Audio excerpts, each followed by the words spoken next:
de vista general, democrático, son instituciones muy saludables, pero que pueden responder a dos tipos de tendencia. La tendencia o iniciativa de la ciudadanía a introducir en la escena política una decisión, determinación de un mandato, o bien la manipulación desde el poder de esta misma figura con el objeto de generar un refrendo en condiciones de crisis, una reafirmación. Y en este sentido, al revocatorio mexicano, yo le he llamado el reafirmatorio mexicano, porque como vemos, no hay mucha gente interesada en el revocatorio por parte de la ciudadanía, sino que todo el interés viene sobre todo por parte del Ejecutivo. Es el Ejecutivo el que se muestra interesadísimo en que salga la ley, en que se lleve a cabo el revocatorio, cuando no hay una manifestación, creo yo, suficientemente contundente de que la impopularidad o la indeseabilidad del gobierno conduzca a la revocación del ejercicio del presidente de la República. Yo más bien creo que las críticas que se han formulado están dirigidas a que corrija el rumbo, a que cambie decisiones, a que decida de otra manera, a que dialogue en lugar de dictar, y a que se le quite lo mandón para poder promover un verdadero diálogo político republicano. Entonces, yo dejaría aquí este primer comentario, y en ese sentido me parece que la idea de realizar el revocatorio, que parece que ineluctablemente se llevará a cabo, pues va a consistir en un ejercicio poco democrático desde el punto de vista de que no tiene una gran fuerza social y cívica que lo esté promoviendo, sino que es más bien la autoridad que quiere como duplicar los aplausos, convertir la aprobación también, en aclamación. Entonces, pues, esa es mi opinión de arranque, y pues eso sería mi primer comentario, Porfirio. Oye, muy bien, ha sido muy claro, como siempre. Me detengo en el punto fundamental: revocatorio, sino reafirmatorio, tú le llamas. Yo lo llamo ratificatorio, que es lo mismo. Entonces, le voy a preguntar a Eduardo, a diferencia de la Constitución de la Ciudad de México, pusimos que debe pedirlo el 10% del cuerpo electoral. Es una cantidad enorme. Ahora, y nada más, no se dice más, porque el principio es sano jurídicamente. Entonces, lo que ocurre en este ratificatorio es que en la sociedad y en los partidos ha ocurrido un fenómeno curioso.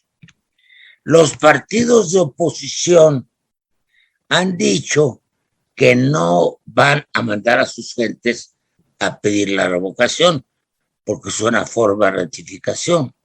Y lo más curioso para Ripley es que el partido del presidente es el que va a pedir la revocación.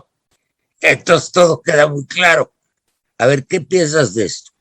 Bueno, Porfirio, justamente estaba yo pensando, ahora que escuchaba a Francisco, estaba pensando justamente en eso, en que estamos en una posición política muy singular, porque resulta que el principal interesado en promover, en impulsar y desde luego para comenzar en dar las reglas para este proceso revocatorio, confirmatorio o como queramos llamarle, porque creo que todo cabe en esta figura.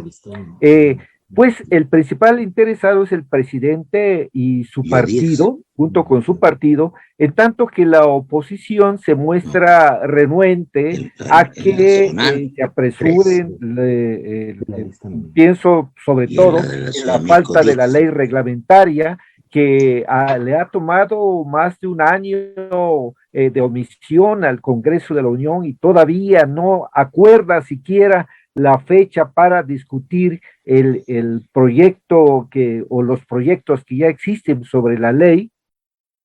particularmente la pregunta sobre cómo debe formularse.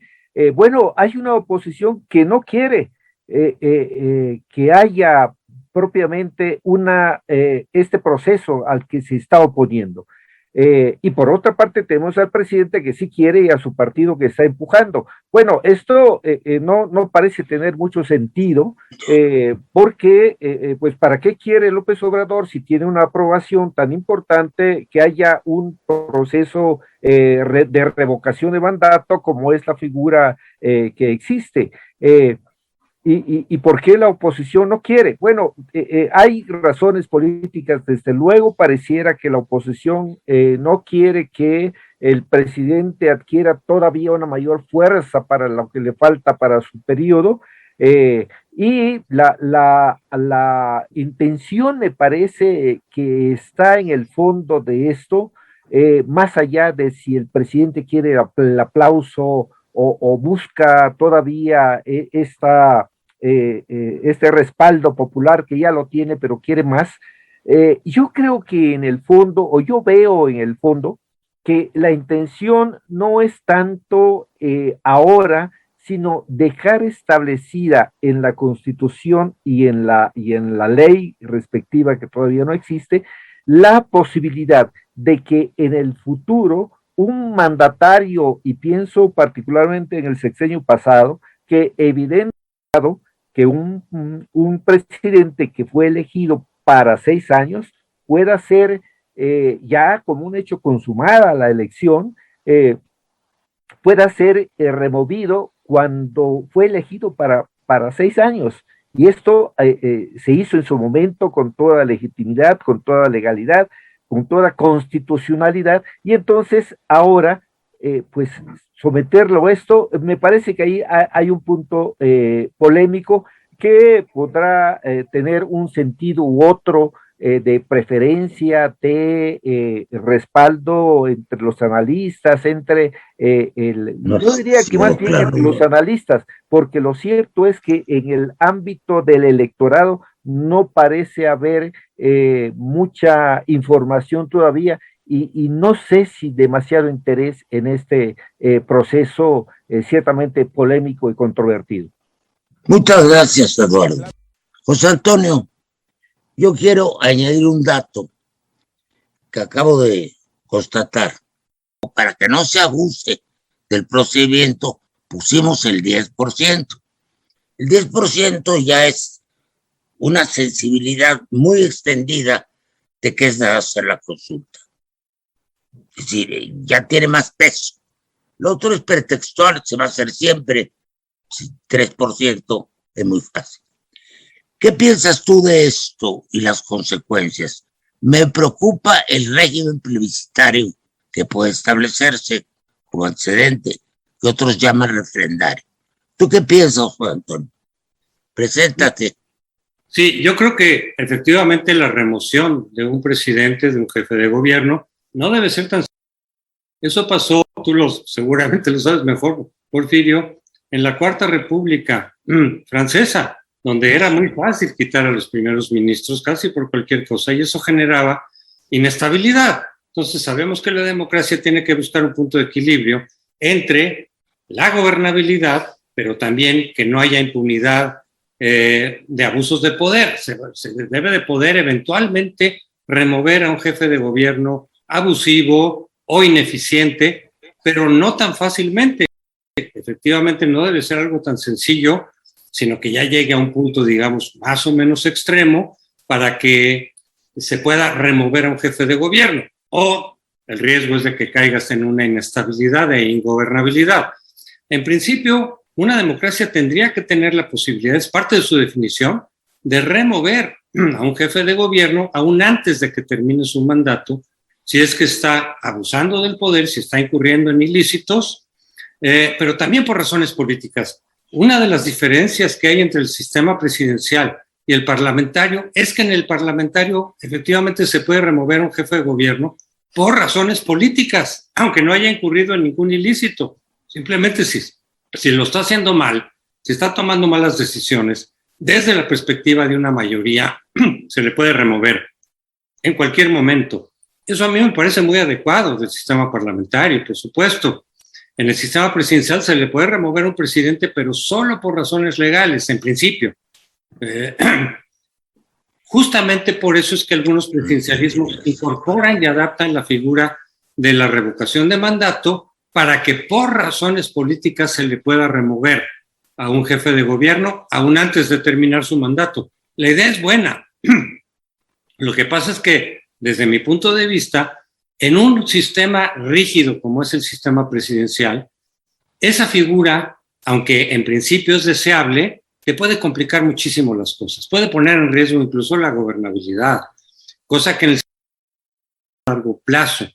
Yo creo que todos esos riesgos están. Lo que hemos visto en los países que tienen revocación de mandato, que son Bolivia, Venezuela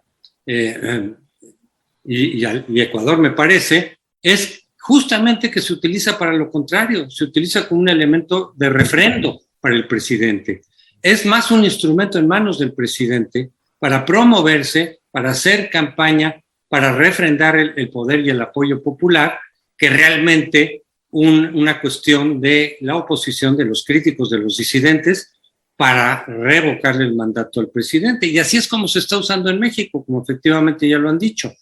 Aquí es como se está usando otra vez para un refrendo, otra vez para propósitos del presidente, más que de la ciudadanía o de la oposición.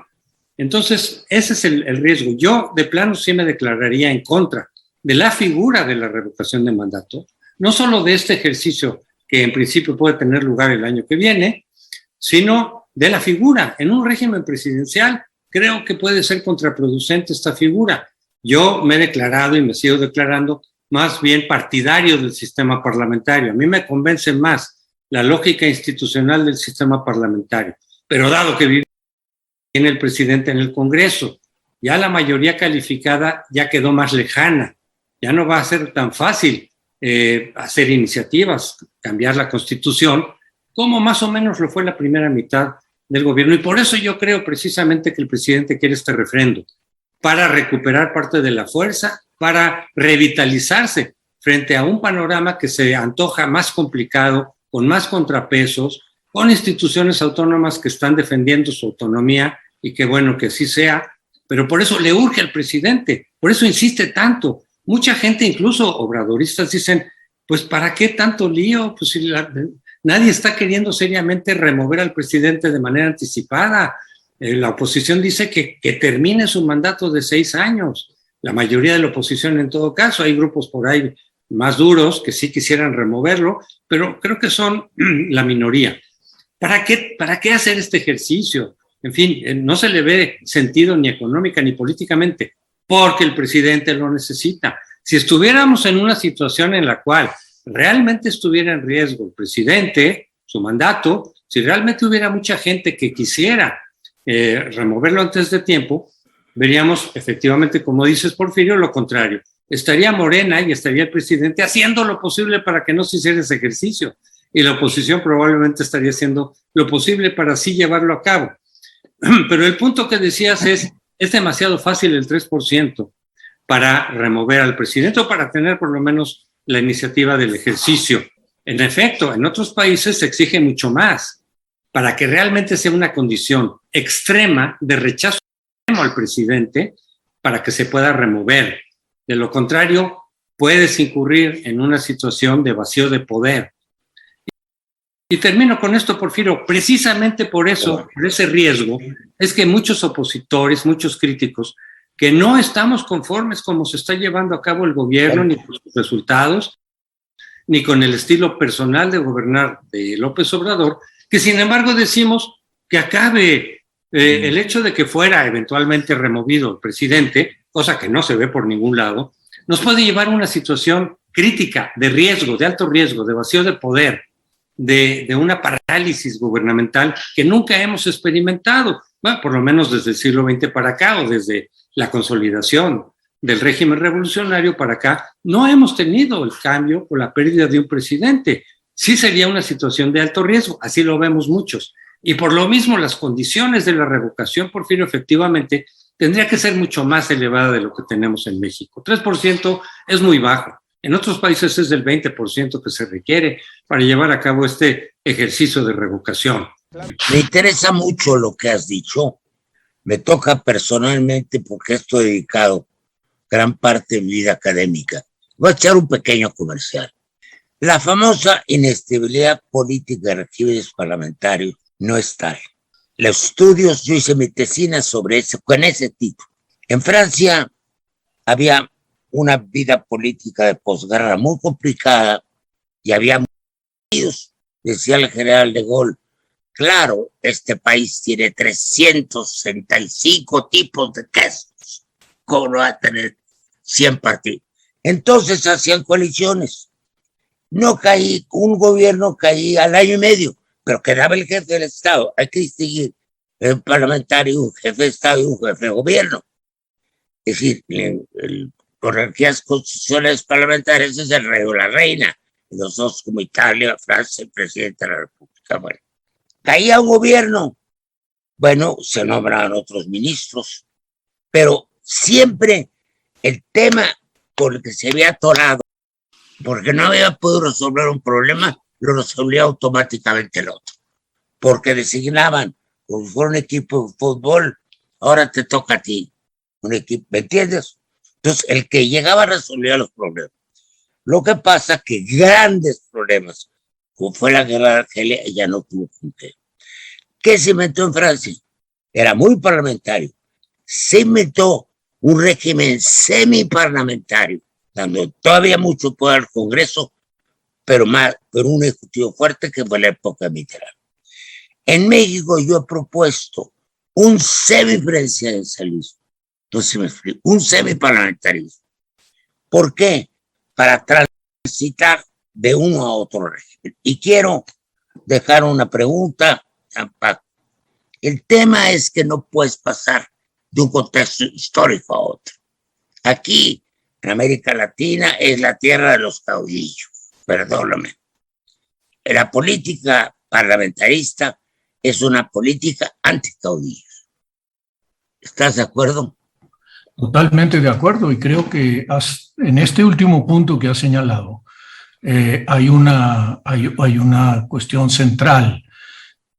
Toda la figura que estamos discutiendo de la revocación, como otras formas plebiscitarias, en su origen realmente suponen la presencia de actores que están insuficientemente conformados en México. Nuestra ciudadanía es precaria, como nuestra democracia es precaria. Entonces, yo me pregunto, si hubiera buena voluntad, en lugar de tener que, o en lugar de estar presionando para hacer un refrendatorio del presidente de la República, se dejara la cuestión como está, incluso legislada, para ver si se junta el 3% en 17 estados, que es lo que la Constitución demanda, para poder hacer viable el revocatorio y a ver quién lo toma. Yo estoy seguro que no lo tomaría nadie. Probablemente algún grupo extremo que quiera precisamente y que ha proclamado la revocación como frena, que creo que es una minoría muy poco significativa y relevante, no conseguiría, yo creo que ni en Nuevo León, el 3% de la lista electoral. Pero si a esto se le aplica toda la fuerza de un partido político, una coalición, que además tiene detrás a un caudillo, pues lo que estamos viendo es la prolongación de la política caudillista a través de un mecanismo de democracia directa que está siendo claramente pervertido. No hemos salido de una forma de hacer política que sigue siendo vertical, que sigue siendo dependiente y paternalista, y que no ha colocado en el centro de la política, o lo ha colocado insuficientemente, la figura de interlocución de ciudadanos que directamente o a través de sus representantes discuten libremente los temas de la nación para tomar decisiones sensatas y encaminar el rumbo. Se necesita una especie de papá grande, para parafrasear a la mamá grande de García Márquez, y no hemos puesto los funerales, no hemos llegado a los funerales del papá grande que ya nos urge, como nación moderna. Hay que sepultar ese caudillismo.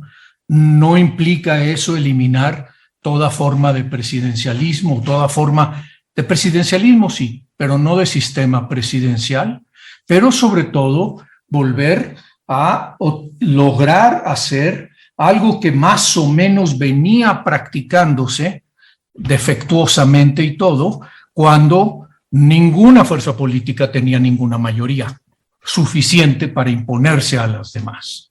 Entonces, concluyo diciendo que en nuestra América Latina y en nuestro querido México existe aún una tendencia al caudillismo sumamente fuerte, existe una tendencia autoritaria que reclama del poder la solución a todo, existe una tendencia a descargar la responsabilidad civil y de la sociedad en otros, que son los gobernantes, y echarles la culpa de todo lo que sale mal a los gobernantes que además lo hacen mal. Eso no me cabe la menor duda, en muchos casos, pero no todos lo hacen mal. Y aquí finalmente concluyo diciendo, si no construimos esa política democrática y horizontal, lo que estamos viendo ahora es una versión depravada del hegemonismo populista que busca tener un proyecto hegemónico que imponer cuando no puede generar una interlocución con la pluralidad. Y eso me parece absurdo en condiciones de mayoría. Aquí lo dejo por lo pronto. Perfecto, ya vamos muy bien orientados. Yo voy a hacer un comentario. El poder absoluto corrompe absolutamente y el poder del mareo marea totalmente. El fenómeno que has descrito es una bola de nieve, porque cuando el poder no tiene límites, cuando va eliminando las autonomías constitucionales, cuando va eliminando el federalismo, por ejemplo, tiene tanto poder que impone también a los gobernadores. Impone, como se ha visto, al legislativo. Y el poder judicial, ya vimos que equívocos hay en eso, por relación entre el presidente de la República y el de la Suprema Corte. Entonces yo me pregunto, no es ciencia ficción, si el poder que se ha creado, se llama hiperpresidencialismo, bajo yo megapresidencialismo, ya creció, sigue avanzando, ¿a dónde vamos en la segunda parte del gobierno? ¿Y hasta dónde llegamos? ¿Un caudillismo permanente o un maximato? ¿A qué vamos? Yo le hago esa pregunta a mi querido amigo tan imaginativo que vea el futuro, Eduardo Chip. Porfirio, mira, hace unos momentos escuchando a José Antonio Crespo y luego escuchándote a ti y luego a Francisco, inevitablemente llegamos a dar una mirada a este presidencialismo mexicano y digamos que invita a pensar una vez más si no ya es tiempo de dar un giro para que, si bien sería muy violento pasar del presidencialismo al parlamentarismo, de lo cual no veo viabilidad, pero sí a un semipresidencialismo, a un semiparlamentarismo, creo que hay que volver la mirada hacia allá. Pero recordando lo que se ha planteado en términos de la reforma político-electoral, que todavía no hay una iniciativa definida, ni siquiera la de Ricardo Monreal, porque no ha sido presentada formalmente, y del presidente que ha anunciado que enviará una iniciativa, pero todavía no existe esa iniciativa, por lo menos hasta donde se sabe, pero sí se tiene algunos adelantos sobre lo que contendrá esta eventual iniciativa de reforma político-electoral. Y uno de esos elementos es que parece haber coincidencia entre el grupo mayoritario, entre el partido mayoritario, entre Morena, pues, parece haber un consenso sobre la necesidad de reducir o eliminar los diputados de representación proporcional. Porque sabemos que estos diputados plurinominales de RP no tienen muy buena fama ni muy buena aceptación entre el electorado. Cuando se habla de reducir legisladores, los primeros que tienen la mirada son los legisladores, diputados y senadores de representación proporcional. Y bueno, se plantea ahora reducirlos cuando yo todavía quisiera pensar en la posibilidad de la proporcionalidad pura, que en vez de eliminar a los diputados plurinominales, a los diputados y senadores de representación proporcional, fuera al contrario, eliminar a los diputados y senadores de mayoría para instaurar una nueva forma de elegir a diputados y senadores mediante la proporcionalidad.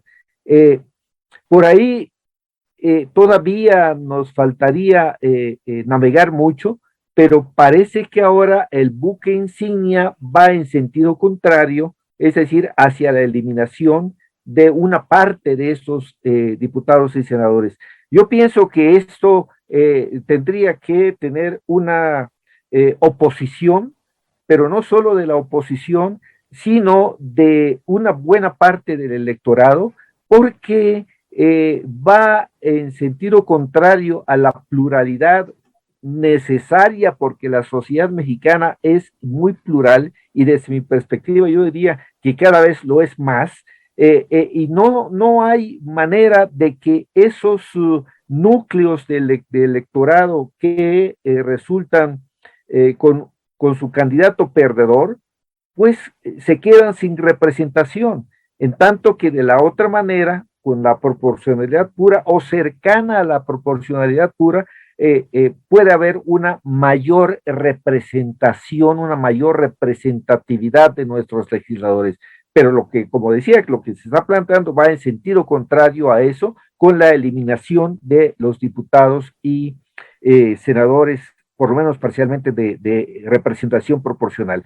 Y yo creo que esta mirada de favorecer la mayoría es un tanto miope, porque pareciera partir del supuesto de que la actual fuerza política en el poder lo va a estar siempre o por un periodo prolongado, cuando lo que estamos viendo en la realidad mexicana, en la realidad electoral mexicana, es que la alternancia parece haber llegado para quedarse y para repetirse en el futuro.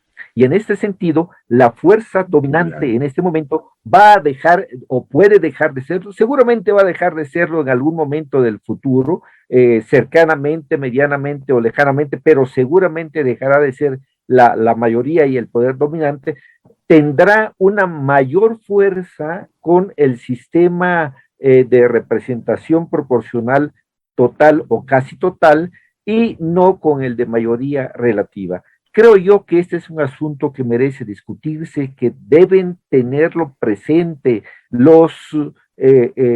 pues los actores que van a determinar la próxima reforma político-electoral, que esperemos que sean iluminados para que vean esta otra manera de mirar la realidad político-electoral del país.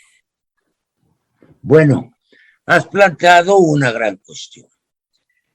Hay una fórmula, varias, para que se conserve la proporcionalidad, incluso sea más exacta.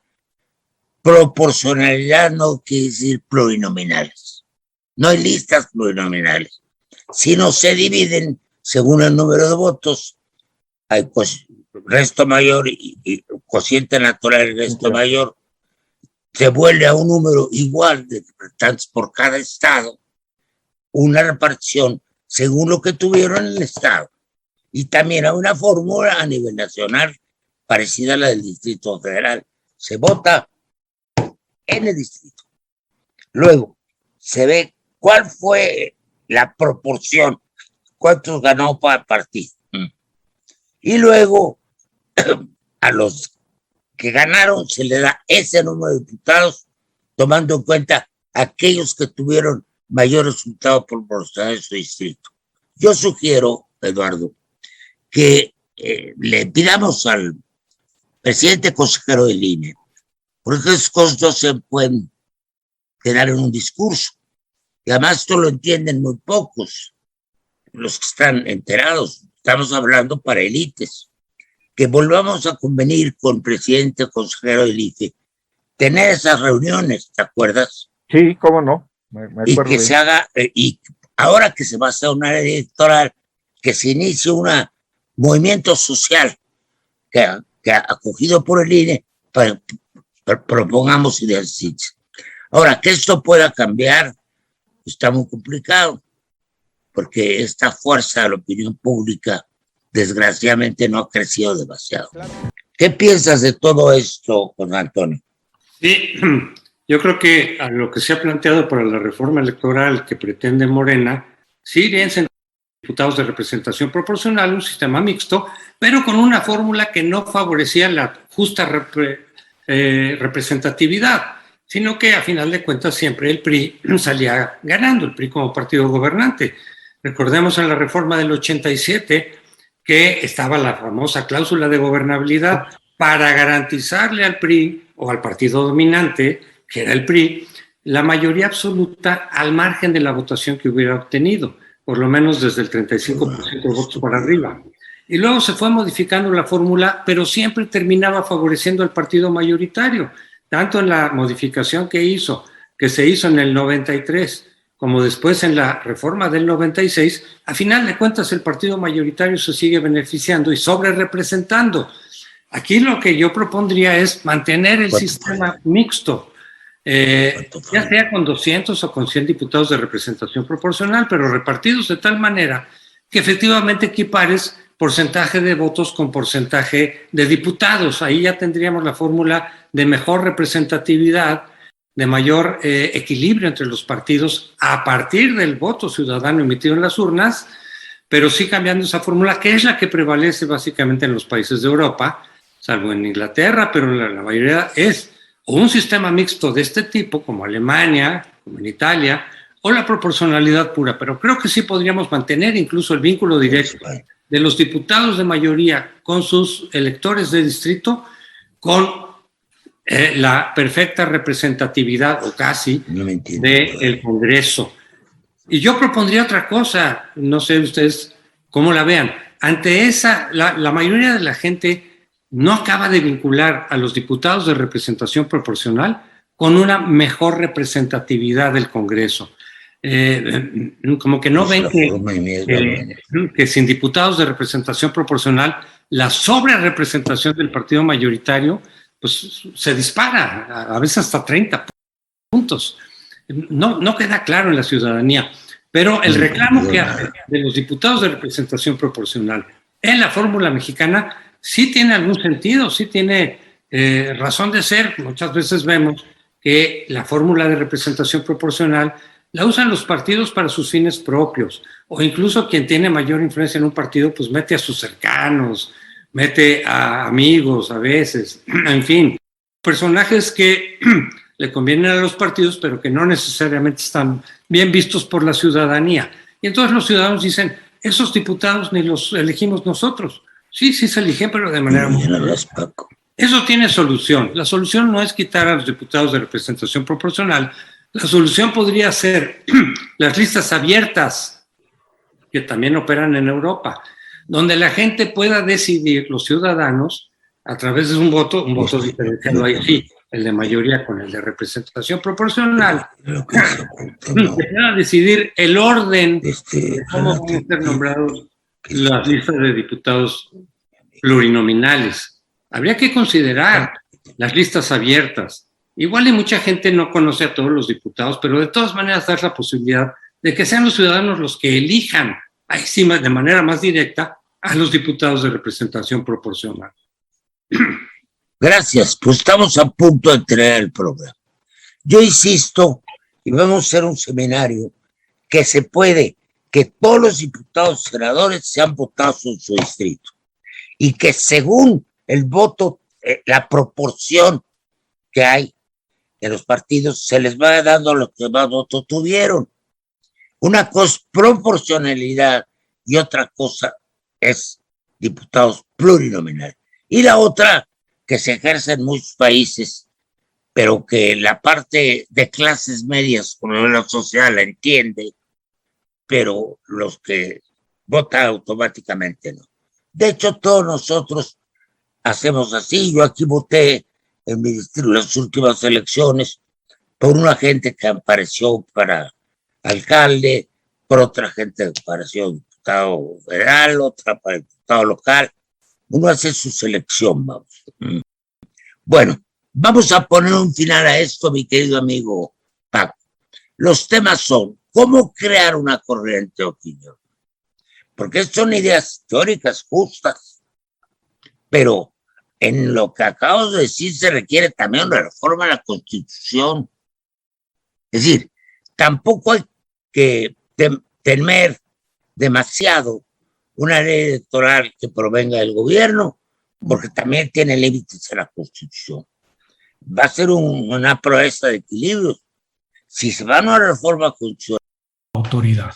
Y en ese sentido, más que cerrar el sistema de representación proporcional o reducirlo para afirmar el de mayoría, que nos generaría más perdedores que ganadores, nos volvería más perdedores que lo que somos ahora, habría que buscar la forma de que los partidos miren hacia abajo, de introducir las primarias en las elecciones de los candidatos, de introducir fórmulas como la elección de los diputados tanto locales como federales a nivel de los distritos, pero con capacidades efectivas de la ciudadanía de llamar a cuentas a sus representantes y que estos representantes sean sensibles a ese llamado a cuentas. Y en ese sentido me parece que uno de los aspectos que las reformas políticas que se han fijado excesivamente en lo electoral han dejado de lado un problema muy importante, que es la capilaridad que debe existir entre los partidos y la sociedad civil. Esa se ha impermeabilizado en lugar de hacerse más permeable, y creo que ese es un punto que hay que romper.